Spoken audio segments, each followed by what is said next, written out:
काय बोलू कसं बोलू कळत नाही मला. कसे दिवस निघून गेले कळलंच नाही मला.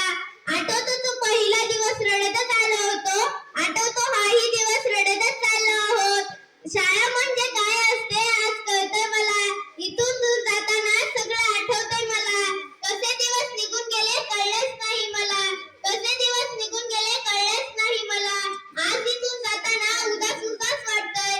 पुढील जीवन कसे असेल काहून मनात दाटतंय. पुढील जीवन कसे असेल काहून मनात दाटतंय. शाळा म्हणजे काय असते आज कळतंय मला. शाळा म्हणजे काय असते आज कळतंय मला. उद्यापासून आता बैल नाही, मैत्र मैत्रिणीची मस्ती नाही. मैत्र